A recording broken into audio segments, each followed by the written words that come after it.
सोमवार व्रत कथा।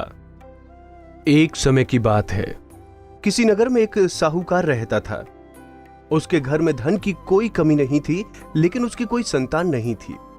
इस कारण वो बहुत दुखी था। पुत्र प्राप्ति के लिए वो प्रत्येक सोमवार व्रत रखता था और पूरी श्रद्धा के साथ शिव मंदिर जाकर भगवान शिव और पार्वती जी की पूजा करता था। उसकी भक्ति देखकर एक दिन मां पार्वती प्रसन्न हो गईं और भगवान शिव से उस साहूकार की मनोकामना पूर्ण करने का आग्रह किया।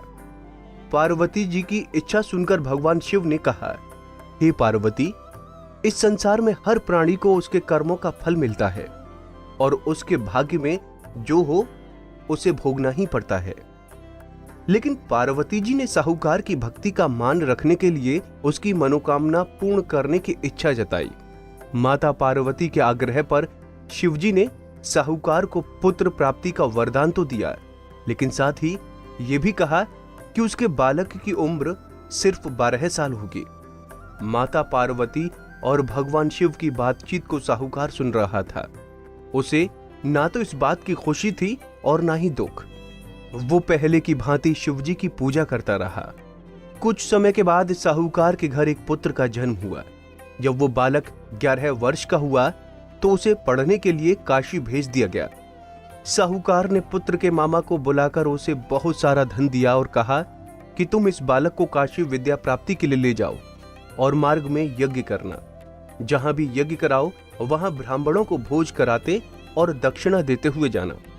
दोनों मामा भांजे इसी तरह यज्ञ कराते और ब्राह्मणों को दान दक्षिणा देते काशी की ओर चल पड़े। रात में एक नगर पड़ा जहां नगर के राजा की कन्या का विवाह था, लेकिन जिस राजकुमार से उसका विवाह होने वाला था वो एक आंख से काना था। राजकुमार के पिता ने अपने पुत्र के काना होने की बात को छुपाने के लिए एक चाल सोची। साहूकार के पुत्र को देखकर उसके मन में एक विचार आया। उसने सोचा, क्यों ना इस लड़के को दूल्हा बनाकर राजकुमारी से विवाह करा दूं। विवाह के बाद इसको धन देकर विदा कर दूंगा और राजकुमारी को अपने नगर ले जाऊंगा। लड़के को दूल्हे के वस्त्र पहनाकर राजकुमारी से विवाह करा दिया गया। लेकिन साहूकार का पुत्र ईमानदार था। उसे ये बात न्याय संगत नहीं लगी। उसने अवसर पाकर राजकुमारी की चुन्नी के पल्ले पर लिखा कि तुम्हारा विवाह तो मेरे साथ हुआ है, लेकिन जिस राजकुमार के संग तुम्हें भेजा जाएगा वो एक आंख से काना है।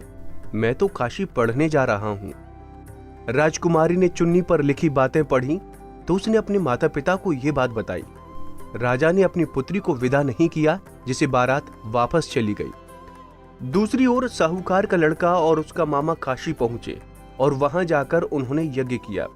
जिस दिन लड़के की आयु 12 साल की हुई उसी दिन यज्ञ रखा गया।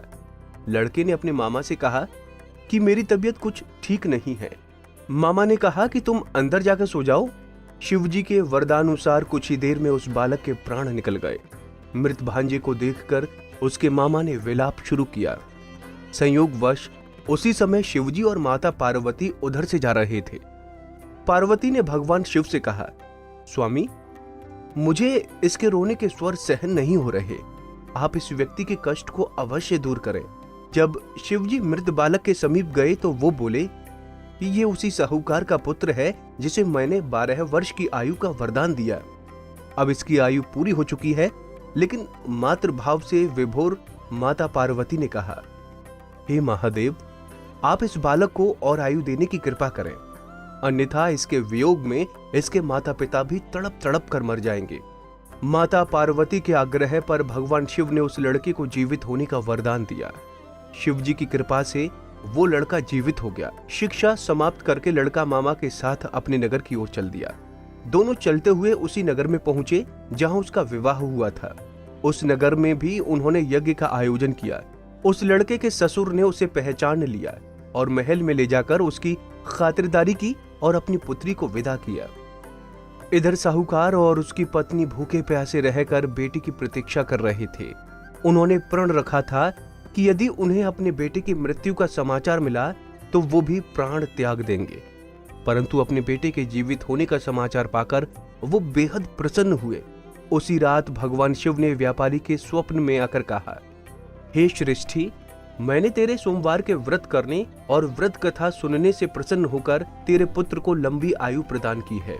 इसी प्रकार जो कोई सोमवार व्रत करता है या कथा सुनता है और पढ़ता है, उसके सभी दुख दूर होते हैं और समस्त मनोकामनाएं पूर्ण होती हैं। कुंडली टीवी डेस्क से दीक्षा गुप्ता की रिपोर्ट। इसी तरह की और भी जानकारी लेने के लिए हमारे चैनल को सब्सक्राइब करें और नई वीडियो की नोटिफिकेशन के लिए बेल आइकॉन दबाएं। अगर आप ये वीडियो फेसबुक पर देख रहे हैं तो वीडियो को लाइक और शेयर करें। साथ ही अपनी राय कमेंट बॉक्स में जरूर बताएं। धन्यवाद।